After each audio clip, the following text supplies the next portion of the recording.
Est-ce que tu connais bien l'histoire de la décolonisation de l'Inde? Après la Seconde Guerre mondiale, les colonies des puissances européennes en Asie et en Afrique réclament leur autonomie, voire leur indépendance. Ce mouvement de décolonisation s'étend principalement entre 1947 et 1962. Selon les colonies, l'indépendance est acquise par la négociation ou par la violence. Les pays nouvellement indépendants sont ensuite confrontés aux problèmes liés à leur développement et à leur reconnaissance sur la scène internationale. En Inde, la perle de l'Empire britannique, le mouvement national est ancien puisqu'il remonte à la fin du XIXe siècle.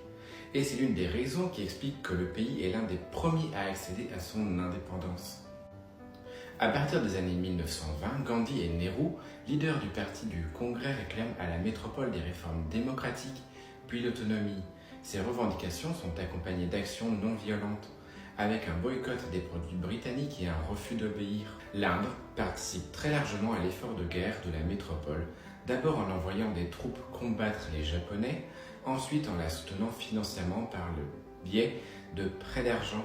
En 1942, le parti du Congrès vote la résolution Quit India, quitter l'Inde, ce qui provoque l'arrestation de Gandhi et de Nehru.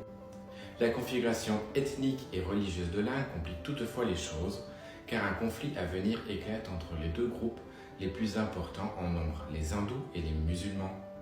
Ces deux communautés s'affrontent à travers leurs partis sur les termes de l'indépendance. La Ligue musulmane d'Ali Jinnah veut la création d'un État indien musulman, tandis que le parti du Congrès à majorité hindoue souhaite un État unitaire. L'indépendance est accordée par les Britanniques en 1947. L'Inde indépendante est donc divisée en deux États. L'Union indienne majoritairement composée d'hindous et le Pakistan majoritairement composé de musulmans, et constitué de deux territoires situés à 1700 km l'un de l'autre. Cependant, les deux pays restent dans le Commonwealth. Néanmoins, de violents conflits opposent les communautés et aboutissent à la partition du pays en plusieurs États, l'Union indienne et le Pakistan. Des massacres sont perpétrés et d'importants déplacements de population entre l'Inde et le Pakistan ont lieu. Quelle histoire veux-tu la prochaine fois? Dis-le dans les commentaires et abonne-toi.